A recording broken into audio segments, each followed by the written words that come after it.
ஞானானந்தமயம் தெய்வம் நிர்மலஸ்படிகாகிருதியும் ஆதாரம் சர்வ வித்யானாம் ஹயக்ரீவம் பாஸ்மகே. நேயர்கள் அனைவருக்கும் அஸ்ட்ரோகே செய்யுங்காரின் பணிவான நமஸ்காரங்கள்.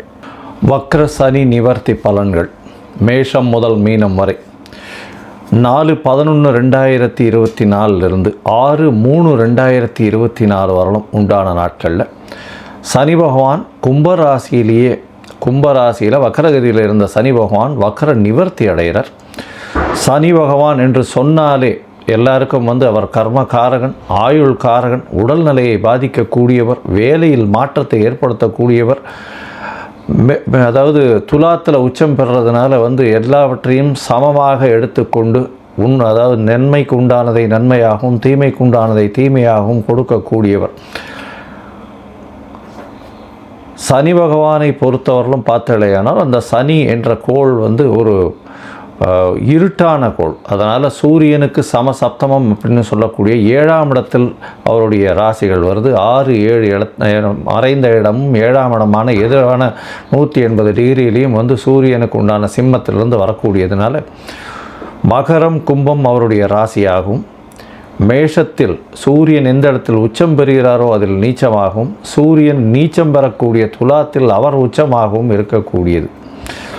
இதன் மூலியமாக பார்த்தலையானால் சனி அப்படின்னு சொன்னாலே பெரிய மாற்றத்தை ஏற்படுத்தக்கூடியவர். வாழ்நாளில் இந்த 7.5 சனி, அஷ்டமத்து சனி, அர்த்தாஷ்டம சனி அப்படின்னு சொல்லக்கூடிய கண்டக சனி அப்படின்னு சொல்லக்கூடியது வந்தாலே வாழ்வில் பெரிய மாற்றங்கள் நிகழும்.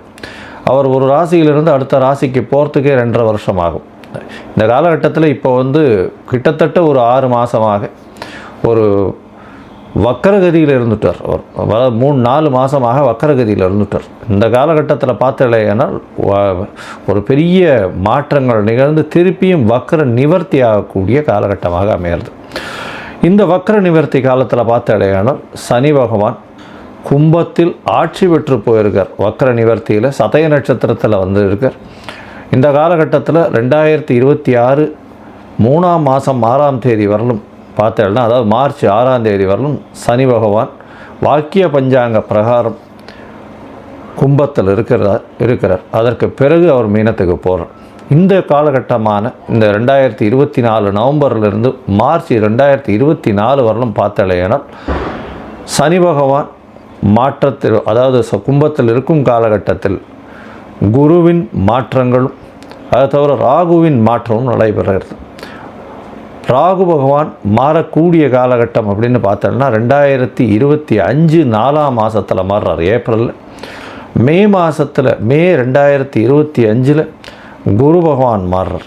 அதனால் இந்த 2 பெயர்ச்சிகளையும் வைத்து சனி பகவானுடைய கும்பராசியில் இருக்கக்கூடிய சனி பகவானினுடைய வக்கர நிவர்த்தி பெயர்ச்சியை வைத்து இந்த மேஷம் முதல் மீனம் வரை இருக்கக்கூடிய ராசிகளுக்கு ஒரு ராசியாக எப்படி இருக்கும்ன்றதை பார்க்கலாம். பொதுவாகவே பார்த்தலையானால் சனி பகவான் அப்படின்றவர் ஆயுள் காரகன், கர்ம காரகன் அப்படின்னு சொல்லக்கூடியவா. எதை விதைத்தாயோ அது உங்களுக்கு வந்தே தீரும், அந்த மாதிரியான விஷயம். அதாவது what you so you will ரீப், அதாவது எதை விதைத்தாயோ அது வந்தே தீரும் அப்படின்னு சொல்லுவாள். அந்த மாதிரி தவறான விஷயங்கள் விதைத்தால் அதற்குண்டான பலனும், சரியான விஷயங்களை விதைத்தால் அதற்குண்டான பலனும் உங்களுக்கு சேரும். அதே போல் உங்களுடைய கர்மஸ்தானம்னு சொல்லக்கூடிய 10ஆம் இடத்திற்கு அதிபதி, உங்களுடைய தொழில் ஜீவனம் இதெல்லாம் சொல்லக்கூடிய ஸ்தானம்.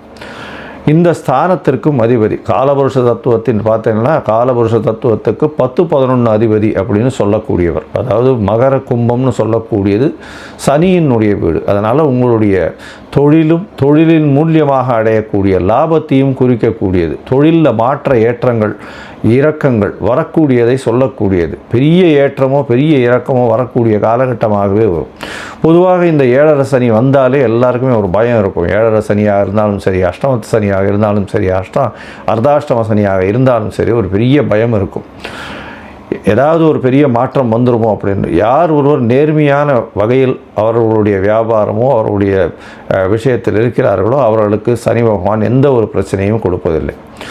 சரி, இப்போ இந்த மாதிரி இருக்கக்கூடிய சனி பகவான் என்ன செய்வார் அப்படின்னு பார்த்தோம்னா, உடல் நலத்தில் பெரிய கேடு விளைவிப்பார். இதன் மூலியமாக உடல் நலத்தில் கேடு விளைவிக்கிறதுனால ஹாஸ்பிட்டலைசேஷன் அந்த மாதிரியான விஷயங்கள், நோய் நொடிகளில் ஆழ்த்துவார். அது தவிர வண்டி ஆக்சிடென்ட்ஸ் அந்த மாதிரியான விஷயங்கள் பண்ணுவார்.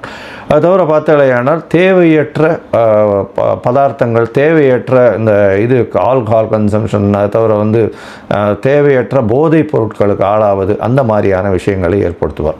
அது தவிர மென்டல் ஸ்ட்ரெஸ் அதிகமாக கொடுப்பார், உடல் உழைப்பை அதிகமாக கொடுப்பார். அது தவிர பார்த்தாலேயானால் இந்த சனியின் வேலையின் மூலியமாக மென்டல் டிப்ரெஷன் வரும், சைக்கலாஜிக்கல் டிசார்டர்ஸ் வரும், ஒரு மனநிலை சரியாக இருக்கக்கூடியதாக இருக்காது. ஏன்னா தோல்விகளை எதிர்கொள்ள வேண்டி இருக்கும். அதனால் ரொம்ப பொறுமையாகவும் காமாகவும் இருக்க வேண்டிய கட்டாயத்தில் இருப்பீங்க. எல்லார் முன்னாடியும் அசிங்கப்படுவீங்க, அவமானப்படுவீங்க. இந்த மாதிரி விஷயத்தெல்லாம் இந்த சனி பகவான் ஏற்படுத்துவார். சரி, இந்த சனி பகவான் யார் யாருக்கு இந்த மாதிரியான விஷயங்களை ஏற்படுத்தக்கூடும் அப்படின்னு பார்த்தோம்னா, 7.5 சனி நடக்கிறவா, அதாவது உங்களுடைய ராசிக்கு 12ஆம் இடத்துல சனி பகவான் இருக்கும் பொழுதும், அதாவது மீன ராசிக்காரர்களுக்கு இப்போ 7.5 சனி ஆரம்பம். அது தவிர பார்த்தோம்னா உங்களுடைய ராசியிலேயே சனி பகவான் இருக்கும்போதும் அது ஜென்ம சனின்னு சொல்லக்கூடியது. அந்த ஜென்ம சனின்றது கும்பராசிக்காரர்களுக்கு. அது தவிர உங்களுடைய ராசிக்கு பாத சனி, அதாவது ராசிக்கு 2ஆம் இடத்தில் இருக்கும் பொழுதும் இந்த மாதிரியான ஒரு பெரிய பிரச்சனையை ஏற்படுத்துவார். அதாவது தேவையற்ற செலவுகள், உடல் நலத்தில் பின்னடைவு, அது தவிர உங்களுடைய பேச்சில் பிரச்சனைகள், இது குடும்பத்தில் பிரச்சனைகள், இது எல்லாத்தையும் சனி பகவான் ஏற்படுத்துவார். சரி, சனி இருக்கிறதுனால ஒரு நல்ல விஷயமும் நடக்காதா அப்படின்னு கேட்டோம்னா, சனி இருப்பதனால் நல்ல விஷயங்கள் நடக்கும். எந்த ஒருத்தரும் நேர்மையாகவும் தர்மத்திற்கும் நியாயத்திற்கும் கட்டுப்பட்டு நடக்கிறார்களோ அவர்களுக்கு சனி பகவான் எந்த ஒரு பிரச்சனையும் கொடுக்காமல் அவர்களுக்கு நல்ல ஒரு ஏற்றத்தை கொடுப்பார். பொது காரியங்களில் ஈடுபட்டு அதன் மூலியமாக தனக்கென்று லாபத்தை எதிர்பார்க்காதவர்களுக்கு பெரிய ஏற்றத்தை கொடுப்பார். அப்படி பார்க்கும்பொழுது பார்த்தாலேயானால் சனி பகவான் எப்பொழுதுமே சனி உச்சம் பெற்றோ ஆட்சி பெற்றோ இருப்பவர்கள் தான் ஒரு ரெவல்யூஷனரி லீடராக வர முடியும். அந்த மாதிரியான ஒரு பொசிஷனில் பார்க்கும்பொழுது சனி ஆட்சியோ உச்சமோ இருந்து அப்படி இருக்கக்கூடிய காலகட்டத்தில் சூரியனுடைய சிம்மமும் சூரியனும் நல்ல சுபத்தோடு இருந்தாரேயானால் ஆட்சியில் இருக்கக்கூடிய கட்டாயமோ மாற்றங்களோ வரும். சனி பகவானின் திசையில் தான் பொதுவாகவே எல்லாருமே ஆட்சி பீடத்தில் அமரக்கூடிய வாய்ப்புகள் நிச்சயமாக வரும். சனி பகவானோ அல்லது ராகு பகவானோ இருக்கும் பொழுது தான். அதனால் சனி எல்லாருக்கும் கொடுக்கணும்னு நினச்சாருன்னா யாருக்காக இருந்தாலும் அவரை கொடுக்கும் பொழுது யாராலையும் தடுக்க முடியாது, எந்த கிரகங்களாலும் தடுக்கவும் முடியாது. அவ்வளவு பெரிய மிகப்பெரிய உன்னதமான எல்லாவற்றையும் எடுத்து கொடுக்கக்கூடியவர் சனி பகவான். ஆனால் நேர்மையும் நியாயமும் தர்மமும் இது எல்லாத்தையும் கடைபிடிக்கக்கூடியவர்களுக்கு அது தானாகவே கொடுக்கக்கூடிய அளவுக்கு வரும். சரி, இந்த சனி பகவானுக்கு என்னென்ன பிரீத்தி பண்ணலாம் அப்படின்னு பார்த்தாலேயானால், சனி பகவான் அதாவது அஷ்டமத்து சனி இருந்தாலும் சரி, அஷ்டமத்து சனி இருந்தாலும் உடல் நலத்தை கெடுப்பார், வண்டி வாகனங்களில் ஆக்சிடெண்ட்டை உருவாக்குவார், அதனால் மறைந்து இருக்க வேண்டிய கட்டாயத்தை ஏற்படுத்துவார், திருட்டுத்தனமான விஷயங்கள் எல்லாத்தையும் பண்ணுவார், திருட்டுத்தனமான விஷயங்களில் உங்களுக்கு பொருள் வரக்கூடிய வாய்ப்புகளை கொண்டு கொடுத்து அதில் மாட்ட வைப்பார். அதாவது ஜெயில், அந்த மாதிரியான சிறைவாசம், இந்த மாதிரியான விஷயங்களுக்கு போகக்கூடிய அளவுக்கு செய்வார். உடல் நலத்தில் பிரச்சனைகளை கொடுக்கக்கூடிய வாய்ப்புகள்லாம் உண்டு இந்த அஷ்டமத்து சனியாக இருந்தால் அஷ்டம சனியில். சரி, இந்த சனி பகவான் இவ்வளவு பிரச்சனையை கொடுக்கக்கூடியவர். என்ன எளிய பரிகாரம் செய்யலாம் அப்படின்னா, முதல் பரிகாரம்னு சொல்லக்கூடியது சனி பகவானுக்கு உண்டான காயத்ரி மந்திரம். சனி பகவானின் காயத்ரி மந்திரம் நான் என்னுடைய இந்த வீடியோலேயே நடுவில் கிளிப்பிங் மாதிரி போடுறேன், பார்த்துக்கோங்க. அவருக்கு 2 காயத்ரி மந்திரம் சொல்கிறா. ஓம் சனீஸ்வராய வித்மஹே சாயாபுத்ராய தீமஹி தன்னோ சனி பிரசோதயாத்து அப்படின்னு ஒரு காயத்ரி மந்திரமும், ஓம் காகத்வஜாய வித்மஹே கட்கஹஸ்தாய தீமஹி தன்னோ சனி பிரசோதயாத்து அப்படின்னு இன்னொரு காயத்ரி மந்திரமும் 2ம் சொல்கிறா. இந்த காயத்ரி மந்திரத்தில் ஏதாவது ஒன்று, சனி காயத்ரியில் ஏதாவது ஒன்று ஒரு நாளைக்கு 8 முறை ஜபிச்சு வர்றதன் மூலியமாக சனி பகவானுடைய தொல்லைகளிலிருந்து அதாவது முடிந்த அளவுக்கு விலகக்கூடும் அப்படின்றது சொல்கிறோம். சரி, இப்போ சனி பகவானுடைய தொல்லைகளிலிருந்து வேறு என்னென்ன பரிகாரங்கள் அப்படின்னு பார்த்தாலேயானால், அருகில் இருக்கக்கூடிய அந்தணர்களுக்கோ பிராமணர்களுக்கோ உங்களால் முடிஞ்ச வேஷ்டி துண்டு, அதாவது துண்டுன்றது வஸ்திரம், அதாவது வேஷ்டி உத்திரியம், அதாவது 9 வேஷ்டியோ 16 வேஷ்டியோ அருகில் இருக்கக்கூடிய கோவிலில் இருக்கக்கூடிய குருக்களுக்கு தானமாக கொடுக்கறதன் மூலியமாகும். எண்ணெய், நல்லெண்ணெய், செக்கெண்ணெய் கோவிலில் விளக்கேற்றுறதுக்கு கொடுக்கறது மூலியமாகும். ஒரு பாத்திரத்தில், அதாவது புதிய பாத்திரத்தில் எண்ணெய் போட்டு, நல்லெண்ணெயை போட்டு, அதாவது செக்கெண்ணெயை போட்டு அங்கே இருக்கக்கூடிய குருக்களுக்கு தானமாக கொடுக்கறதன் மூலியமாகவும், கீழ்த்தட்டு மக்கள், அதாவது இந்த தூய்மை பணி செய்கிறவர்களுக்கு உங்களால் முடிஞ்ச தோல் சம்பந்தப்பட்ட இல்லைன்னா இரும்பு சம்பந்தப்பட்ட விஷயங்கள் வாங்கி கொடுக்கறதன் மூலியமாகவும், இதை தவிர பார்த்தாலேனால் கருப்பு கொடை தானம் செய்கிறதன் மூலியமாக, அதை தவிர தடி தானம் செய்கிறதன் மூலியமாக, தடின்னா அந்த வயசானவங்க ஊனின்னு போகக்கூடிய தடி தானம் செய்கிறதன் மூலியமாகவும் சனி பகவானுக்கு ஏற்ற பரிகாரமாக சொல்லப்படுறது. அதை தவிர எள்ளு உருண்டை தானம் செய்கிறது, காக்காய்க்கு சாதம் வைக்கிறது, அதை தவிர எள்ளு விஷயமான எண்ணெய் எடுத்து அது தானம் கொடுக்கறது. அதை தவிர பார்த்தாலேனால் இந்த சனி பகவானுக்கு இரும்பு மிகவும் முக்கியமானது. அதனால் இந்த உடல் உழைப்பு செய்பவர்களுக்கு இரும்பு தானம் கொடுக்கறதன் மூலியமாக சனி பகவானுக்கு சொல்லக்கூடிய பிரீத்தியாக சொல்லப்படுறது. சரி, இப்போது மேஷம் முதல் மீனம் வரை இந்த சனி வக்ர நிவர்த்தி இந்த ஒரு 1.25 வருஷம், அதாவது 488 நாள் எப்படி இருக்குது அப்படின்றதை இந்த குரு பயிற்சியையும் ராகு கேத்துவினுடைய பயிற்சியையும் வைத்து எப்படி இருக்குன்றதை ஒன்றொன்னா வருஷப்படுத்தி பார்க்கலாம். அதற்கு முன்னாடி என்னுடைய மொபைல் நம்பர் கீழே ஸ்க்ராலிங்கில் வந்துட்டு இருக்கோம். உங்களுக்கு அஸ்ட்ராலாஜிக்கல் கன்சல்ட் தேவைப்பட்டதுன்னா எனக்கு ஃபோன் பண்ணுங்கள். உங்களுடைய date, time, place of birth, உங்களுடைய பெயர், தாய் தகப்பனின் பெயர், இதை மட்டும் எனக்கு அனுப்புங்க. என்னுடைய கட்டணம் என்னென்னு சொல்கிறேன். முதல்ல அதை அனுப்பிச்சுட்டு அதுக்கப்புறம் நான் உங்களுடைய ஜாதகத்தை போடுறேன். ஜாதகத்தில் சந்தி இருக்கான்றதை பார்க்கணும். சந்தி தான் முக்கால்வாசி பேர் என்கிட்ட வர்றவாலாம் புனர்பூச நட்சத்திரம் அப்படின்னு சொல்லுவாள். புனர்பூச நட்சத்திரம் 3ஆம் பாதமாக இருக்கும்னு நினச்சின்னு மிதுனத்திலேயே ஒரு 50-55 வயசு வரலாம் அர்ச்சனை பண்ணிட்டு இருப்பாள். ஆனால் அவள் 4ஆம் பாதமாக இருப்பாள். அதே மாதிரி மிருகசீரிஷம்னு சொல்லுவாள். மிருகசீரிஷம் ரிஷபராசிலையும் இருக்குது, மிதுன ராசிலையும் இருக்குது. அவளுடைய டிகிரி என்ன டிகிரியில் இருக்குது, பாத சந்தி இருக்கா, நட்சத்திர சந்தி இருக்கா, லக்ன சந்தி இருக்கா, இது எல்லாத்தையும் பார்த்துட்டு அவர்களுக்கு இப்பொழுது நடக்கக்கூடிய கோல்சார பிரகாரம் என்னென்ன இது நடக்கிறது, தசாபுக்தி அந்தரம் சூக்ஷ்மத்தை வச்சு அவருடைய கோல்சாரத்தையும் வச்சு என்ன எளிய பரிகாரம் பண்ணலாம் அப்படின்றத உங்களுக்கு பார்த்து சொல்கிறேன். சரி, இப்போ மேஷம் முதல் மீனம் வரை சனி வக்ர நிவர்த்தி 2024 எப்படி இருக்குன்றதை பார்க்கலாம். மகரம், உத்திராடம், திருவோணம், அவிட்டம் இந்த 3 நட்சத்திரம் 9 பாதங்களை கொண்ட ராசி. ராசியின் அதிபதினு சொல்லக்கூடியவரே சனி பகவான். உங்களுக்கு 7 சனி நடந்துகிட்ருக்கு, அதாவது பாத சனி. இவ்வளோ நாளாக வக்கரகதியில் இருந்த சனி பகவான் இப்போ வக்கர நிவர்த்தி அடைகிறார். 4/11/2024 6/3/2026 வரலும் சனி பகவான் வக்ர நிவர்த்தி அடைஞ்சு கும்பராசியிலேயே இருக்கக்கூடிய காலகட்டமாக அமையிறது. வாக்கிய பஞ்சாங்க பிரகாரம் கும்பராசியிலேயே சனி பகவான் இருக்கார். சனி பகவான் உங்களுடைய ராசிக்கு 2ஆம் இடத்துல இருக்கிறதுனால 7 சனி, பாத சனியில் இருக்கார். உடல் நலத்தில் இவ்வளோ நாளாக பிரச்சனைகள் இருந்திருக்கும். அதற்கு பிறகு இப்பொழுது உடல் நலத்து பிரச்சனைகள்லாம் சற்று சரியாகி கொஞ்சம் பணவரவு கொஞ்சம் அதிகமாக இருக்கும். பேச்சில் ரொம்ப கவனமாக இருக்கிறது நல்லது. படிக்கக்கூடிய மாணவர்கள் ஒரு தடவைக்கு 4 தரம் படிக்கிறது ரொம்ப நல்லது. அதனால் மனக்குழப்பங்கள் கொஞ்சம் அதிகமாக இருக்கக்கூடிய காலகட்டம். புதுசாக வீடு ஏதாவது விற்கணும்னு நினச்சிருந்தீங்க, அதாவது பழைய வீடு ஏதாவது சேல் பண்ணணும்னு நினச்சிட்டு இருந்தீங்க அப்படின்னா கண்டிப்பாக சேல் ஆகக்கூடிய வாய்ப்புகள் உண்டு. ரியல் எஸ்டேட் மூலியமாக சிறு சிறு தொல்லைகள் வரக்கூடிய வாய்ப்புகள் நிச்சயமாக இருக்கும். உங்களுக்கு அலைச்சல் கொஞ்சம் அதிகமாக இருக்கக்கூடிய காலகட்டம். தாயின் உடல்நிலையில் சற்று பின்னடைவு இருக்கக்கூடிய காலகட்டமாக இது அமைய போகிறது. உங்களுடைய ராசிக்கு 2ஆம் இடத்தில் இருக்கக்கூடிய சனி பகவான் உங்களுடைய ராசியின் 4ஆம் இடத்தையும், உங்களுடைய ராசியின் 8ஆம் இடத்தையும், உங்களுடைய ராசியின் 11ஆம் இடத்தையும் பார்க்குறார். இதன் மூலியமாக பார்த்தாலேனால் உங்களுடைய ராசிக்கு 8ஆம் இடத்தை பார்க்குறதுனால வெளிநாடு போகணும்னு பார்த்துட்டு இருக்கவாளுக்கு கண்டிப்பாக பிரச்சனைகள் வரும். 8ஆம் இடத்தை பார்க்கறதுனால ஆயுள் ஸ்தானத்தை ஆயுள் காரகனே பார்க்கறதுனால ஆயுள் நிச்சயமாக நீண்டு இருக்கக்கூடிய வாய்ப்புகள் உண்டு. இருந்தாலும் உடல் நலத்தில் சற்று கவனமாக இருக்கிறது நல்லது. அதாவது மருத்துவர்களுடைய ஆலோசனைப்படி நடக்கிறது ரொம்பவும் நல்லது.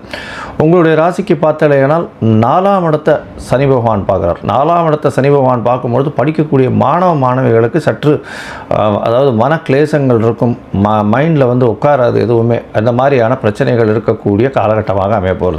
அதாவது படிக்கிறது எதுவுமே ஞாபகம் இல்லாமல் இருக்கும். மைண்ட் டிஸ்ட்ராக்ஷன்ஸ் கொஞ்சம் அதிகமாக இருக்கக்கூடிய காலகட்டமாக அமைய போகிறது. இந்த காலகட்டத்தில் அதாவது இந்த சனி பகவான் கிட்டத்தட்ட 1.5 வருஷம் இந்த இருக்கக்கூடிய கும்பராசியில் இருக்கக்கூடிய காலகட்டத்தில் 2 பயிற்சிகள் வருது. அதாவது மெதுவாக செல்லக்கூடிய கிரகங்களுடைய பயிற்சி 2 வருது. ஒன்று குருவினுடைய பயிற்சி. அது குரு பகவான் உங்களுடைய ராசிக்கு பார்த்தாலேனால் 5ஆம் இடத்துல இருக்க குரு 6ஆம் இடத்துல போகிறார். அதாவது மிதுன ராசிக்கு போகிறார். மே 2025 போகிறார்.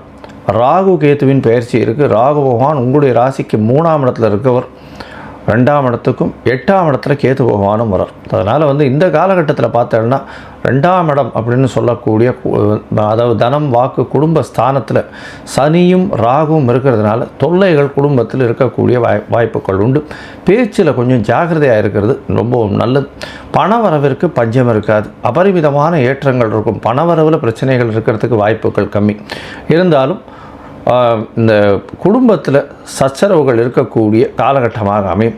அதை தவிர உங்களுடைய ராசிக்கு மே மாதத்துக்கு மேலே, அதாவது 2025 மே மாதத்துக்கு மேலே பார்த்தோம்னா குரு பகவான் 6ஆம் இடத்துல போய் உங்களுடைய ராசிக்கு 2ஆம் இடத்தை பார்க்கறதன் மூலியமாக குடும்ப சச்சரவுகள் சற்று கம்மியாகக்கூடிய வாய்ப்புகள் நிச்சயமாக உண்டு. அதை தவிர வந்து பேச்சில் ரொம்ப கவனமாக இருக்கிறது ரொம்பவும் நல்லது. தொழிலில் வந்து எல்லா விதமான தொழிலையும் லாபங்கள் சற்று பின்னடைவை ஏற்படுத்தக்கூடிய வாய்ப்புகள் நிச்சயமாக இருக்கும். இந்த காலகட்டத்தில் பார்த்தீங்கன்னா உங்களுடைய உடல் உழைப்பு மிகவும் அதிகமாகும். 7 சனி வேறு இருக்கிறதுனால உடல் உழைப்பு நிச்சயமாக அதிகமாகும்.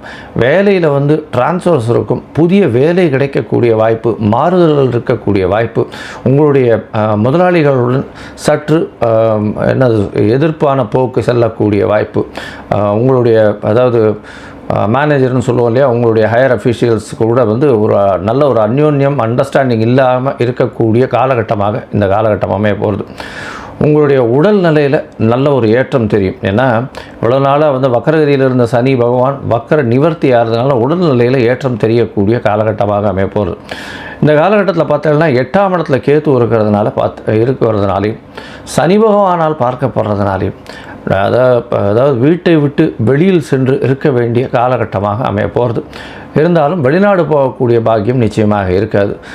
மறைந்த இடத்துலேருந்து பண உறவு வரும். அதாவது எங்கன்னா மறைந்த இடத்துல இருந்துன்னா ஷேரு, ரேஸு, அதை தவிர வந்து வாடகை கொடுறது, அதாவது டைரக்ட் இன்கம்னு சொல்லக்கூடிய வேலை செய்கிற இடத்துல உங்களுக்கு ஏற்றம் இல்லாமல் மறைந்த இடத்துலேருந்து அதீத பணம் வரக்கூடிய வாய்ப்புகள் நிச்சயமாக இருக்கும். இந்த சனி பயிற்சியினோட சனி வக்கர நிவர்த்தியின் காலகட்டத்தில் பார்த்தோம்னா குருவின் மாற்றத்திற்கு பிறகு, அதாவது 2025 மே மாதத்திற்கு பிறகு ஓரளவு உங்களுக்கு மாற்றங்கள் தெரியும். அதுவும் இந்த மகர ராசிக்காரர்கள் பொதுவாக இந்த அரசியல் துறையில் இருக்கிறவங்க, அதை தவிர வந்து இந்த இரும்பு சம்பந்தப்பட்ட வியாபாரங்கள் பண்ணுறவங்க, எண்ணெய் சம்பந்தப்பட்ட எண்ணெய் வித்துக்கள் சம்பந்தப்பட்ட வியாபாரங்கள் பண்ணுறவங்க, இவங்களுக்கெல்லாம் வந்து ஒரு பெரிய ஏற்றம் இருக்கும். அதை தவிர வந்து வக்கீல், ஜட்ஜு அந்த மாதிரியான பொசிஷன்ஸில் இருக்குது. ப்ரைவேட் ப்ராக்டிஷனர்ஸ்னு சொல்லக்கூடிய சொந்த தொழில் முனைவர்களாக இருக்கிறவங்களுக்கு நல்ல ஒரு ஏற்றம் இருக்கும். ஆனால் தொழிலில் வந்து பெரிய ஏற்றம் இருக்கிறதுக்கு வாய்ப்புகள் இல்லை, லாபங்கள் வராது. அதை நிறைய கேசஸ் இந்த மாதிரியான விஷயங்கள் வருமே தவிர அதன் மூலியமாக அதீத லாபங்கள் வருவது சற்று கம்மியாக இருக்கக்கூடிய காலகட்டமாக இருக்கும். இந்த காலகட்டத்தில் பார்த்தாலேயானால் நீங்கள் அருகில் இருக்கக்கூடிய சிக்னாப்பூர் அப்படின்னு சொல்லக்கூடிய பூனா மாவட்டத்தில், அதாவது மகாராஷ்டிரா பூனா மாவட்டத்தில் சிக்னாப்பூர்னு ஒரு இடத்துல சனீஸ்வர பகவானுக்கு ஒரு கோவில் இருக்குது. அந்த கோவிலில் போய் சேவிச்சுட்டு வர்றதன் மூலியமாக சனி பகவானுக்கு உண்டான பிரீத்தியாக சொல்லப்படுறது. நீங்கள் இதை போய் பண்ணிட்டு வர்றதன் மூலியமாக உங்களுடைய பிரச்சனைகள் முடிந்த வரையில் கம்மியாகக்கூடிய வாய்ப்புகள் நிச்சயமாக உண்டு.